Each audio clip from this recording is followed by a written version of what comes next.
All right, wonderful people, lovers of freedom. Good morning, good afternoon, good evening to each and every one of you. Welcome back to Let's Talk TV, your one and only YouTube platform, where they're giving a back-to-back updates on how things they be, on how things they share for Biafra land and beyond.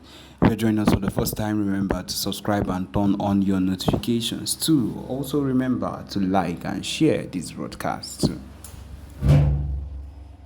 All right, my wonderful people, the latest one with the boss brains right now. Be say yes, Imo State on fire at the moment as Fulani terrorists destroy farms and clash with vigilantes. Yes, my people, as you all know, Fulani terrorists have been doing the most recently as they have come to understand that PM Simon Ekpa has gone further than they expected him to go, and that is the truth of the matter.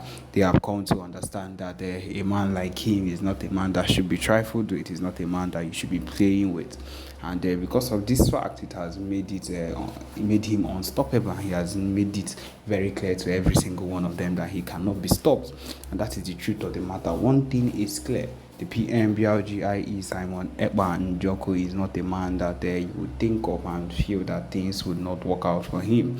He's a man that has decided, that has led, and has given proof of every single thing he has done. And so at that particular point, they have been defeated. And so, my people, back to Owerri, Imo State, as the Fulani headsmen, Fulani terrorists have destroyed a whole lot of farms. They have done what you would think they are not even expected to do, destroying farms and clashing with the vigilantes. It is a full-blown attack on the soil in Imo State, on the Biafran soil, and believe me, it is going to be a repercussion for this particular thing they have done.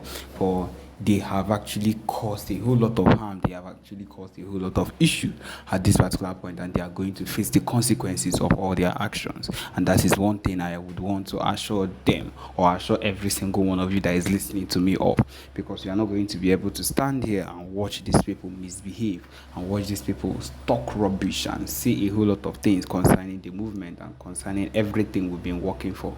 No, we are not going to do that. We are not going to stand firm, and we are not going to just stand and watch.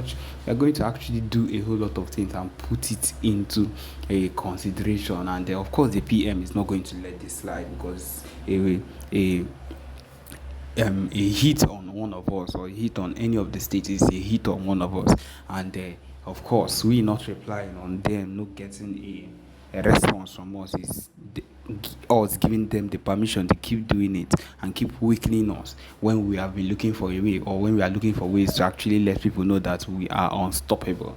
This particular clash hitting us at this particular point in the Imo State is one thing that that would actually stop, or would restrict us from getting to where we want to get to. And that is one thing we should have in mind, because at this point we are on the level of not actually responding strictly to everything these people have been doing. And that is the truth of the matter. One thing is clear: we are going to put in every effort. We are going to put in every effort to make sure that this set of things they keep putting against us would not hold.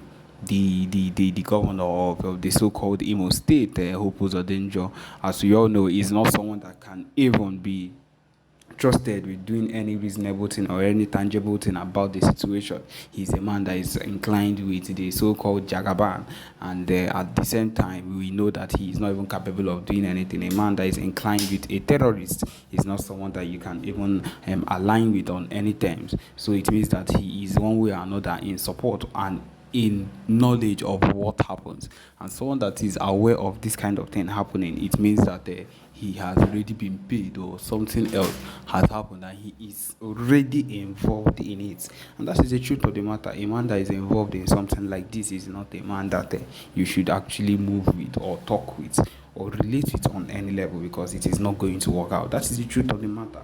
We are a set of people that have decided to actually affect things positively, and that is what we are hell-bent on doing. That is what we have sworn that we'll actually do, no matter the situation of things at times, no matter the situation of things we find ourselves, no matter where we even find ourselves. We are going to make ourselves available to to things that would actually enrich and blow up this particular movement. The fact that the PM has actually gotten the attention of Interpol, has gotten the attention of most world leaders, the UN, the EU, is not something that he did in a day. It's something he was working on constantly to make sure that we get there.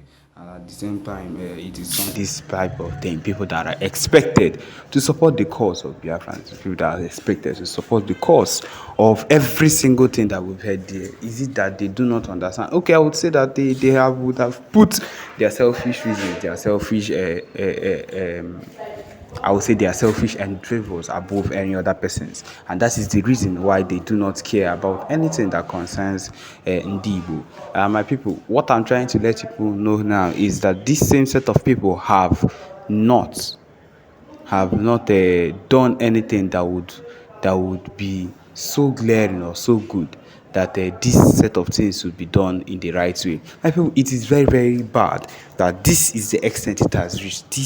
We've come to that particular time where this whole thing has escalated to this extent, and that Igbo leaders, Igbo politicians, even Ohanes and Igbo, we cannot even clearly be trusted.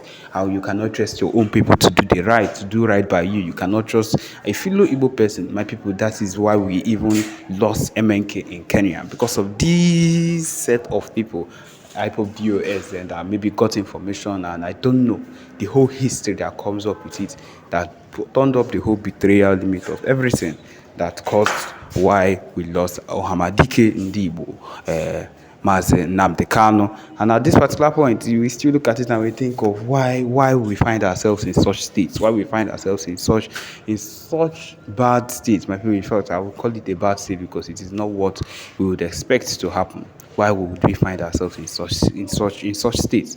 But then, what can we say? We can only decide to do better and do what is right, and then do what we have enshrined in our passion to go for, and that's why the BLA is not going down. We have, of course, we have videos of them saying that they are not going to back down on anything they've ensured. Hey, my people, these are the things that we expect from people that are truly working for the movement and have believed right from time that anything that is not BLA, anything that is not on the release of Madden and the Kanu, anything that is not on the release of anything that is not on the release of Mazi Nnamdi Kanu, anything that is not on the release of we ourselves as Ndibo out from this godforsaken Zoo nation, then it is not it, and that is the only thing we'd want, of course. And that is what they've been informed that you see, letting us go, it's out of their ocean. Now, the thing I feel like the strategy we need to make for ourselves is we need to completely. And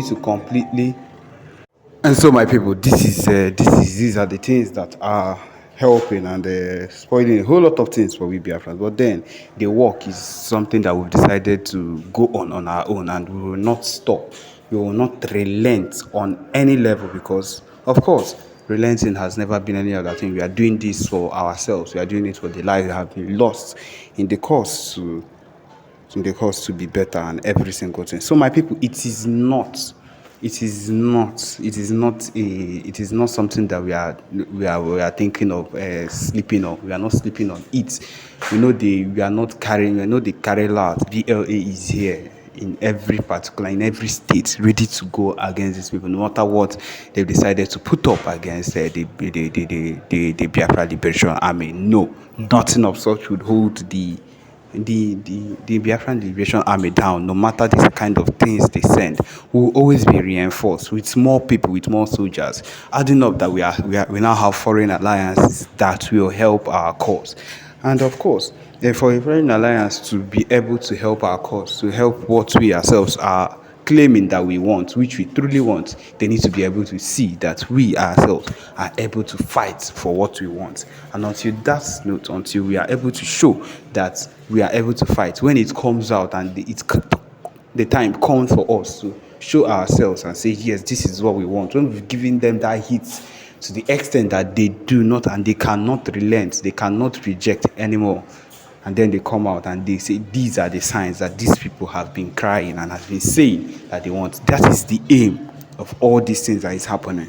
It is not, we are not doing these things just because we feel like we are doing it, because we want a whole lot of evidence to show that we have been saying this and we have been doing this, and these people have been fighting us and we've been fighting back, we've not relented, to show that we really want the release of Mazi Nnamdi Kanu, and we really also want to, we want to be on our own. And that is the main thing we've had in our minds all through. That is the movement, the passion that will keep moving us until the end. So yes, my people, this is where we come to the end of this particular broadcast. Thank you for joining us.